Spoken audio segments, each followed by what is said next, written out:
Erigió como emperador, que fue el primer emperador de México. Después de la Revolución de Independencia, ustedes ya saben que no se creó la nación que nosotros conocemos, se creó un imperio. ¿Y quién estaba al mando de este imperio? Precisamente Iturbide. Pues bien, ¿qué creen? Iturbide no duró tanto tiempo en el poder, va a gobernar hasta mayo de 1822 a marzo de 1823. ¿Quién va a ser el personaje que va a rebelarse en contra de Iturbide? Va a ser este personaje del que también llegamos a hablar en clase, sí, Antonio López de Santa Anna. Él va a ser el que va a organizar al ejército para derrocar a Iturbide, sobre todo porque decía que México tenía que deshacerse de cualquier gobierno que hablara del poder en una sola persona, de cualquier gobierno que estableciera continuar con un gobierno de tipo monárquico o imperial. Entonces, él va a encabezar la rebelión y una vez que sale Iturbide, se va a organizar un congreso constituyente. Ustedes, en clase yo les había comentado que el Congreso Constituyente es, a partir de ahora, cada que escuchemos constituyente, significa que se reúnen para realizar una constitución, de ahí constituyente. Bien, y bueno, se organiza este congreso para ver cómo rayos se va a organizar el país en este momento y van a haber dos posturas. Imagínense una cámara, como en la Cámara de Diputados, se reúnen, pero hay distintas facciones. Con facciones me refiero a distintos grupos con distintas formas de pensar y de imaginar cómo debía organizarse México. Bueno, unos van a ser los federalistas. Un federalista importante fue Manuel Ramos Arizpe, o centralistas, que uno de los representantes fue Fray Servando Teresa de Mier. Ahora, ¿qué querían los federalistas? Bueno, querían que cada estado fuera libre y soberano.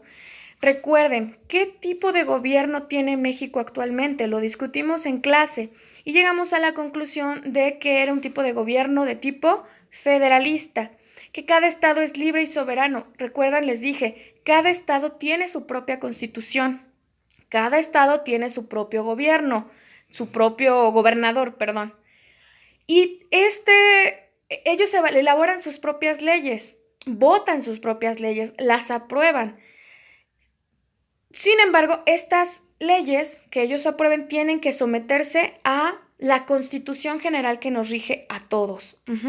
Mientras no transgredan esa Constitución grande, pueden aprobar leyes más pequeñas. ¿Se acuerdan que hablábamos del tema, por ejemplo, del aborto, ¿no?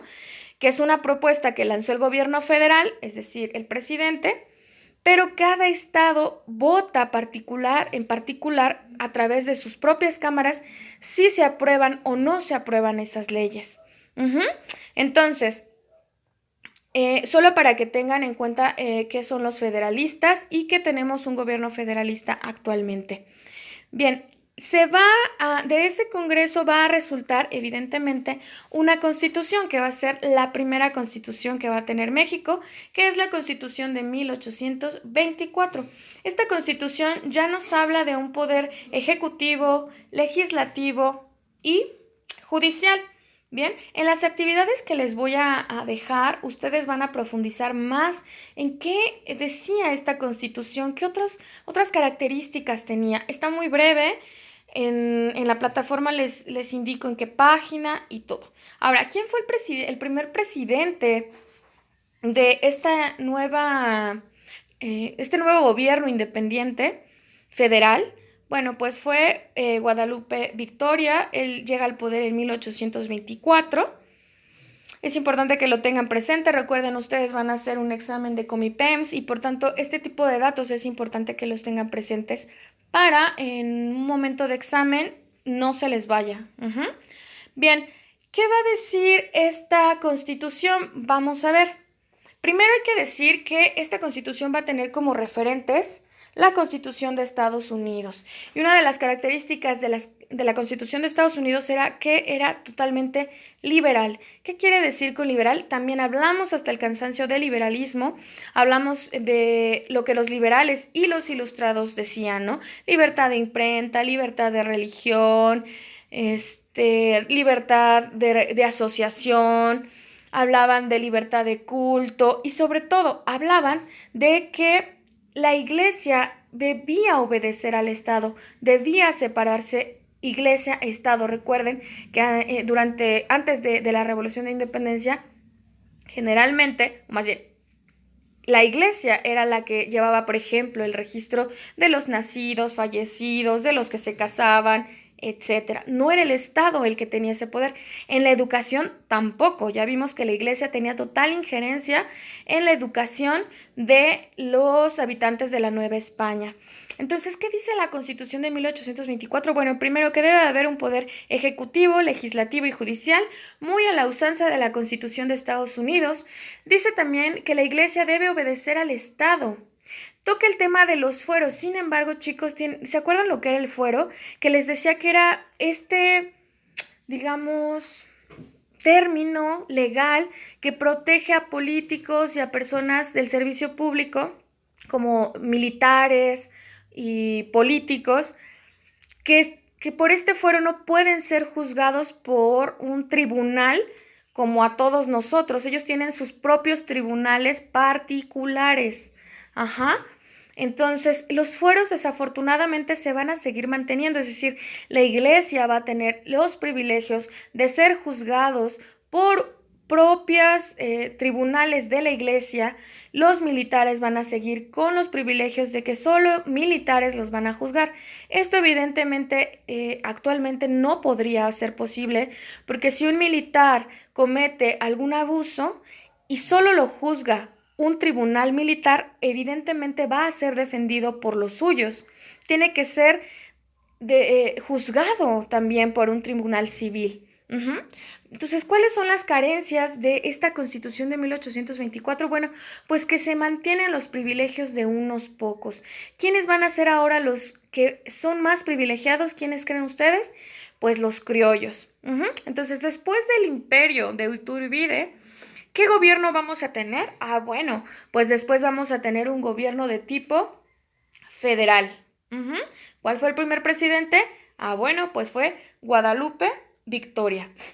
Después de Guadalupe Victoria, va a llegar al poder un personaje que ustedes también conocen, que ya hablamos en clase de él, que es Vicente Guerrero. ¿Se acuerdan que Vicente Guerrero fue el personaje que negoció al final con Iturbide? ¿Se acuerdan? La independencia. Bueno, pues va a llegar al poder Vicente Guerrero en 1828 y desafortunadamente o afortunadamente, no lo sabemos, el gobierno de Vicente Guerrero va a durar muy poco, ¿no? Con muchas arribas y abajos, porque detrás de este gobierno o estos intentos de gobierno de tipo federal, liberal e ilustrado van a estar siempre empujando y reclamando y contradiciendo el grupo contrario, que son los centralistas. Entonces, recuerden, tuvimos primero un imperio que duró de mayo de 1822 al 23. Después tuvimos un gobierno de tipo federal con Guadalupe Victoria a la cabeza como primer presidente. Y este gobierno de tipo federal va a acabar en el año de 1835, cuando los centralistas llegan al poder. Ahora, ¿qué son los centralistas? Recuerden, lo hablamos también en clase, pero estoy segura que ya no se acuerdan. A diferencia de que los federalistas dicen, cada estado es autónomo e independiente y puede votar sus propias leyes siempre y cuando estas se sometan o no transgredan a la ley general, que en este caso es la Constitución la Constitución que tenemos todos, la de 1917, ¿no? Ellos, por el contrario, dicen que no. Los centralistas dicen no. Lo que tiene que haber es que cada estado sea totalmente dependiente del centro, es decir, que desde la Ciudad de México se van a establecer leyes y los estados van a tener que obedecerlas sin ningún sin ninguna distinción. Todas las leyes tienen que aplicar para todos. También ellos van a hablar de 3 poderes: ejecutivo, legislativo y judicial. Sin embargo, dicen que todos estos poderes tienen que estar sometidos a un cuarto poder. Por eso les pongo aquí cuarto poder. Tienen que estar sometidos a un cuarto poder, que es el conservador. Y dice, este poder conservador va a ser el que controle tanto al ejecutivo, al legislativo y al judicial.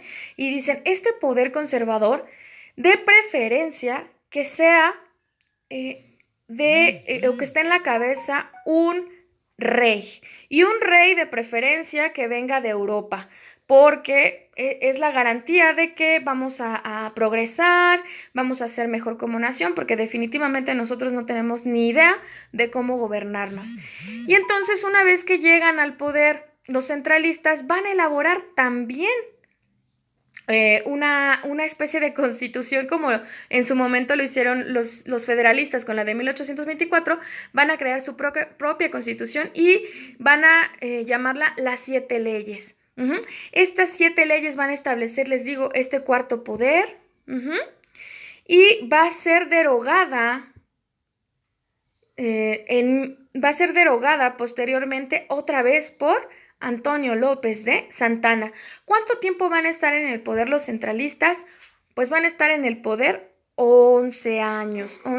Fíjense, todo el tiempo que tardó México en consolidarse como una nación. O sea, realmente llegaba uno al poder, luego se iba, luego llegaba otro con otras ideas y luego se volvía a ir y llegaban otra vez los federalistas con otra idea para la nación. O sea, digamos que México tardó muchísimo en tener un gobierno fuerte hasta que llegó Juárez, que vamos a ver después qué pasó con Juárez. Entonces, quiero que tomen esto muy en cuenta, porque tiene todo que ver con el hecho de que México haya sufrido tantas invasiones, tantos intentos de ser conquistado, porque en realidad tenía un gobierno débil. No había tenido el tiempo suficiente para consolidarse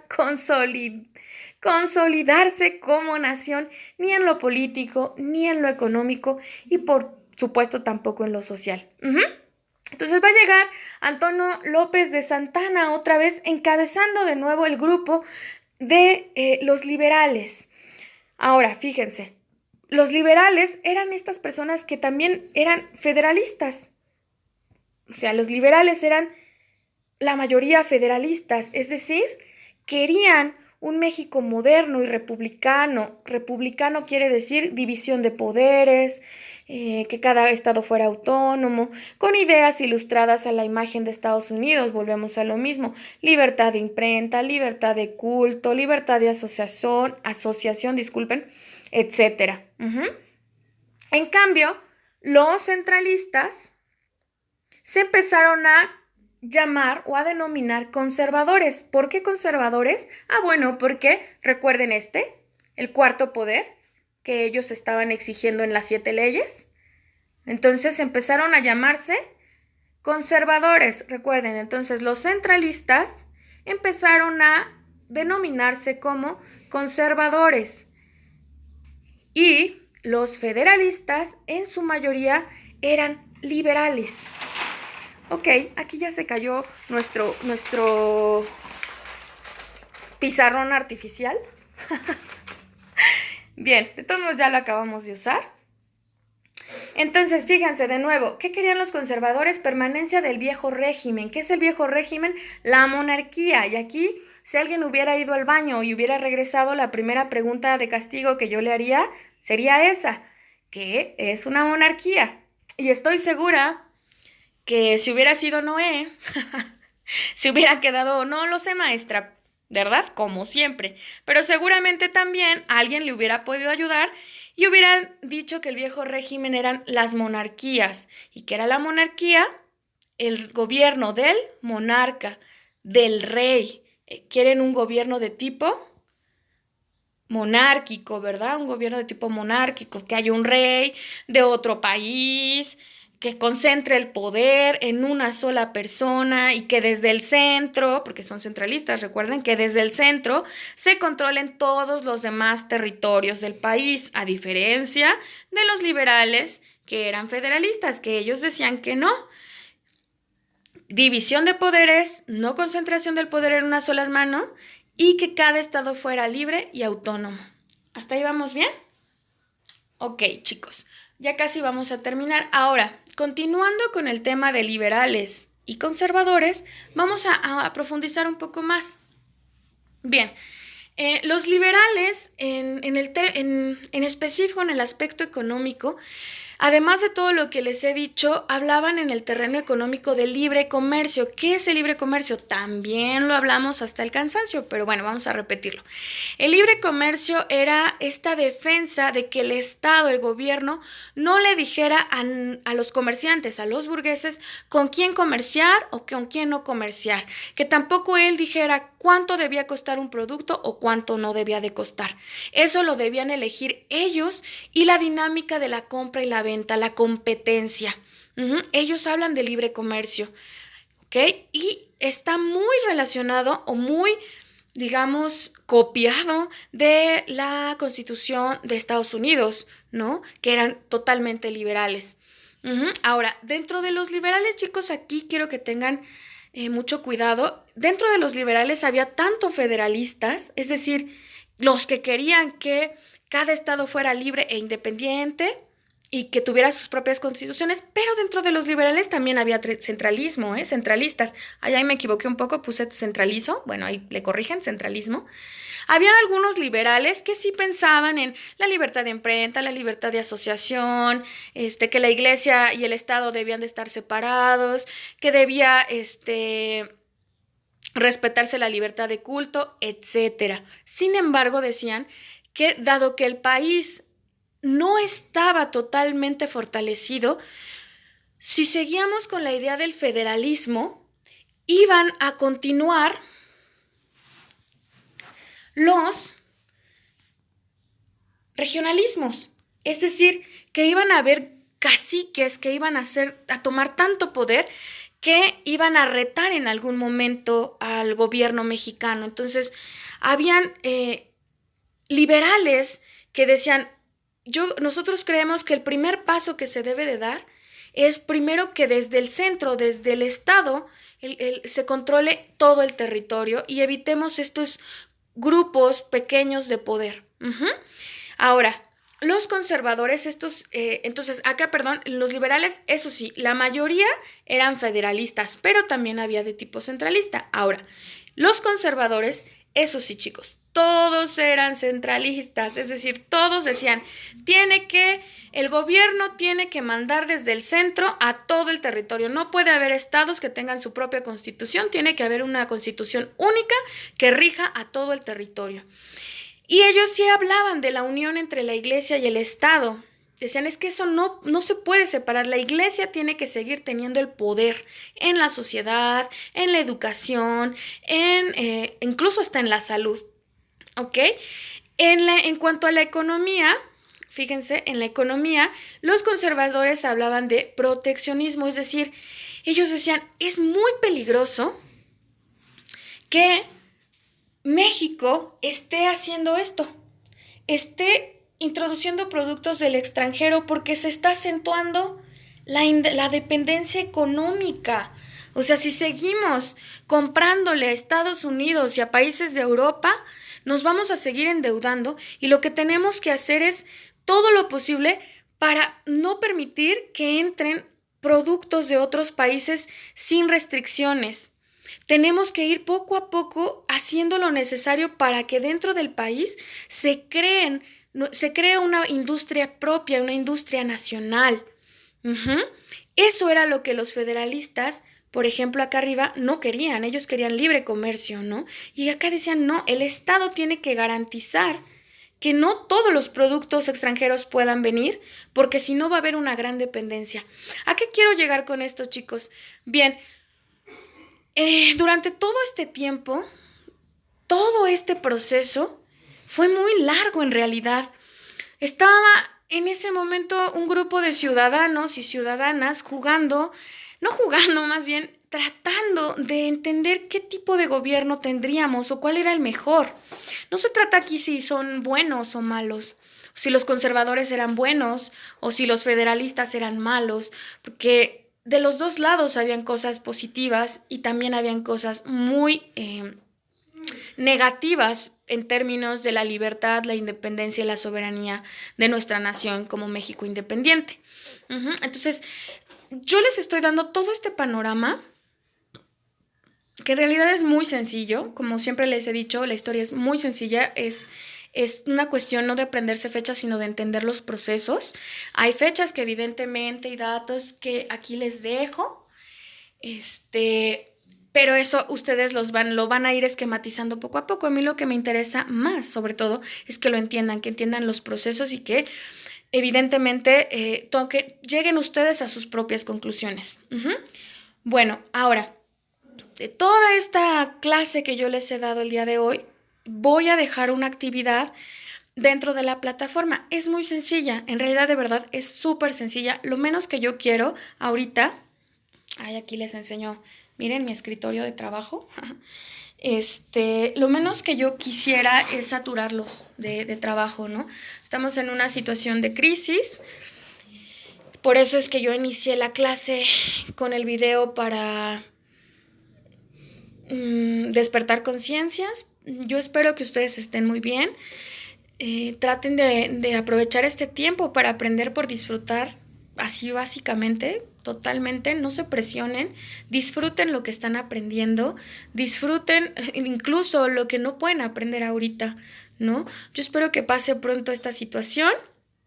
En un momento más voy a dar indicaciones por escrito de cuándo podríamos estarnos reuniendo y ver lo de las líneas del tiempo. En una sola clase les voy a dar todas las intervenciones que sufrió México a lo largo del siglo XIX y eso les va a servir un montón para su examen de Comipems. Va a ser así súper concreto, súper directo, para que no nos estemos dispersando con datos innecesarios, que son importantes, pero en este caso para ustedes lo importante es que tengan claro